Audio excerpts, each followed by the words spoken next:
സത്യപ്രതിജ്ഞാ ചടങ്ങുകൾ തുടങ്ങിയിരിക്കുന്നു. സുവേന്ദു അധികാരി മുഖ്യമന്ത്രിയായി സത്യപ്രതിജ്ഞ ചെയ്യുകയാണ്. করিতেছি যে বিধি দ্বারা স্থাপিত ভারতের সংবিধানের প্রতি আমি অকৃত্রিম নিষ্ঠা ও আনুগত্য পোষণ করিব।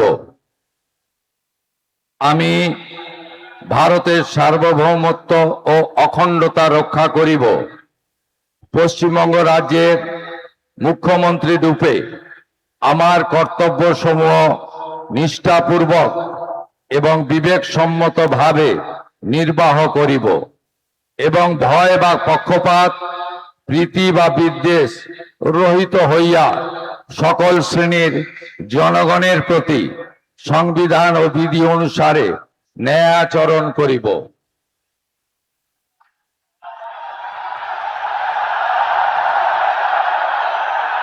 আমি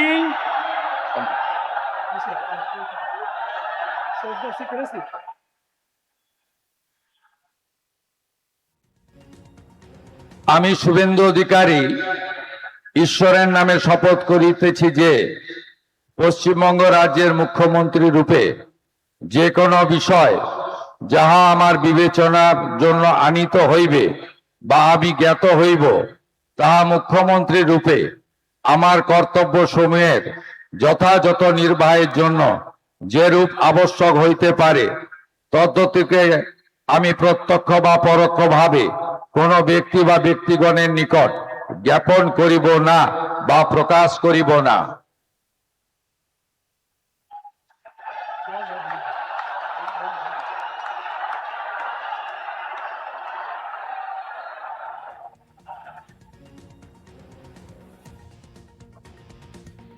സുവേന്ദു അധികാരി പശ്ചിമബംഗാൾ മുഖ്യമന്ത്രിയായി സത്യപ്രതിജ്ഞ ചെയ്തിരിക്കുകയാണ്. ബിജെപിയുടെ സ്വപ്ന സാക്ഷാത്കാരം SIR നടപ്പാക്കിയതിലൂടെ തെരഞ്ഞെടുപ്പ് കമ്മീഷന്റെ സഹായത്തോടുകൂടി തന്നെ പശ്ചിമബംഗാൾ പിടിച്ചിരിക്കുന്നു.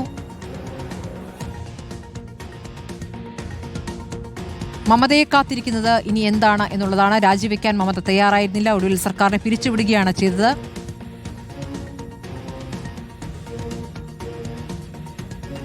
BJPക്കെതിരെ ശക്തമായി പ്രതിരോധമുയർത്തിയ 2 മുഖ്യമന്ത്രിമാർ ഇപ്പോൾ രാജിവെക്കേണ്ട സാഹചര്യം വന്നിരിക്കുകയാണ്. ഇപ്പോൾ പശ്ചിമബംഗാളിൽ മമതയും മോദിയുടെ അനുഗ്രഹം തേടുന്ന സുവേന്ദു അധികാരിയുടെ ദൃശ്യം.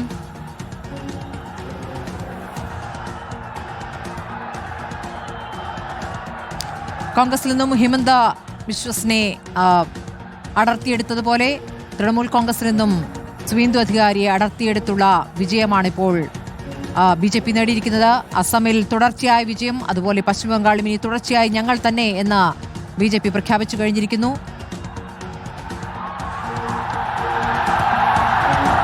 YS അഭിനന്ദിപ്പോൾ സത്യപ്രതിജ്ഞ ചെയ്തു കഴിഞ്ഞ സുവേന്ദു അധികാരി എല്ലാവർക്കും ഹസ്തദാനം നൽകിക്കൊണ്ടിരിക്കുന്നു. മുഴുവൻ BJP നേതാക്കളും മുതിർന്ന നേതാക്കളും അവിടെ എത്തിയിട്ടുണ്ട് അല്ലേ? സ്മൃതി, തീർച്ചയായിട്ടും നരേന്ദ്രമോദിയുടെ കൈപിടിച്ച് അങ്ങനെ BJPയുടെ ആദ്യത്തെ ബംഗാൾ മുഖ്യമന്ത്രിയായി സുവേന്ദു അധികാരി ഇപ്പോൾ അധികാരം ഏറ്റെടുത്തിരിക്കുകയാണ്. ഏറെ നാളായി BJP രാജ്യമെമ്പാടും നടപ്പിലാക്കിയ ഒരു പൊളിറ്റിക്കൽ പ്രൊജക്ട് അത് വിജയത്തിലേക്ക് എത്തിയതിന്റെ ആത്മവിശ്വാസം തീർച്ചയായും BJP ക്യാമ്പുകളിൽ ഉണ്ട്. പശ്ചിമബംഗാൾ പിടിക്കുകയാണെങ്കിൽ രാജ്യം മുഴുവൻ പിടിക്കാൻ കഴിയുമെന്നുള്ള ആത്മവിശ്വാസം അത് BJPക്ക് ഉണ്ടായിരുന്നു. അങ്ങനെ സുവേന്ദു അധികാരി തന്നെ BJP നിയമസഭാ കക്ഷി യോഗം ഏകകണ്ഠമായി ഇന്നലെ മുഖ്യമന്ത്രിയായി തിരഞ്ഞെടുക്കുകയും ചെയ്തു. സുവേന്ദു അധികാരിക്കൊപ്പം 2 ഉപമുഖ്യമന്ത്രിമാർ കൂടി സത്യപ്രതിജ്ഞ ചെയ്യുന്നുണ്ട്. അതിനകത്ത് ഒരാൾ വനിതാ നേതാവാകും എന്നതാണ് ഇപ്പോൾ ലഭ്യമാകുന്ന വിവരം. അസമിൽ നേരത്തെ സ്മൃതി സൂചിപ്പിച്ചതുപോലെ തന്നെ 3ാമത്തെ തവണയാണ് വീണ്ടും അധികാരത്തിലേക്ക് എത്തുന്നത്. ഹിമന്ത ബിശ്വ ശർമ്മയുടെ അതേ റോൾ ഇവിടെ ഭംഗിയായി സുവേന്ദു അധികാരിക്ക് ബംഗാളിൽ നടപ്പിലാക്കാൻ കഴിയുമെന്നുള്ള ആത്മവിശ്വാസം BJP ദേശീയ നേതൃത്വത്തിന് ഉണ്ട്.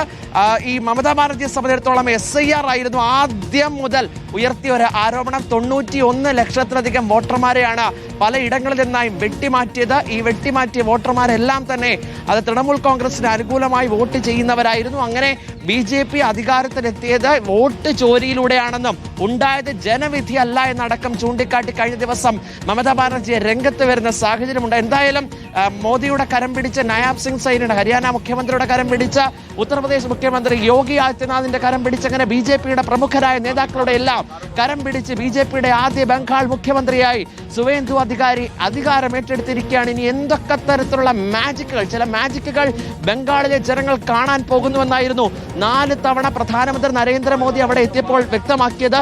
എന്ത് മാജിക്കാണ് ഉണ്ടായത്? ഒപ്പം തന്നെ വനിതാ സംവരണ നിയമ ഭേദഗതി ബില്ല് പരാജയപ്പെട്ടതും ബി.ജെ.പി. ഈ പ്രചാരണ വേളയിലായിരുന്നു. വനിതാ സംവരണത്തെ അട്ടിമറിക്കാൻ ശ്രമിച്ച പ്രതിപക്ഷത്തിനുള്ള കനത്ത തിരിച്ചടിയാണ് ബംഗാളിലെ ജനങ്ങൾ നൽകിയത്. ഈ വനിതകൾ പൂർണ്ണമായിട്ടും ബി.ജെ.പിക്കൊപ്പമാണ്. വനിതകൾക്ക് വേണ്ടിയിട്ടുള്ള ഭരണം കാഴ്ചവെക്കാൻ സാധിക്കുമെന്നടക്കമായിരുന്നു ഇന്നലെ ബി.ജെ.പി. നിയമസഭാ കക്ഷി യോഗത്തിന് ശേഷമുള്ള സുവേന്ദു അധികാരിയുടെ പ്രതികരണം.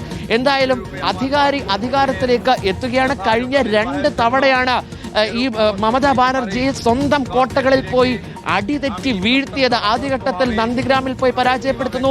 ഇത്തവണ ഭവാനിപ്പൂരിൽ മാറിമറിഞ്ഞ ലീഡുകൾക്കൊടുവിൽ ഏതാണ്ട് നല്ല ഭൂരിപക്ഷത്തോടുകൂടി അവിടെ വിജയിച്ചു കയറുകയായിരുന്നു. ശരി, വൈഎസ് അഭിനന്ദ്, ഇപ്പോൾ ബംഗാളിൽ ബി.ജെ.പി. അധികാരത്തിലേക്ക് വരുമ്പോൾ തൃണമൂൽ കോൺഗ്രസ് എന്ന രാഷ്ട്രീയ പാർട്ടിയും തുടച്ചു നീക്കപ്പെടുമോ എന്നുള്ളതാണ് അറിയേണ്ടത്.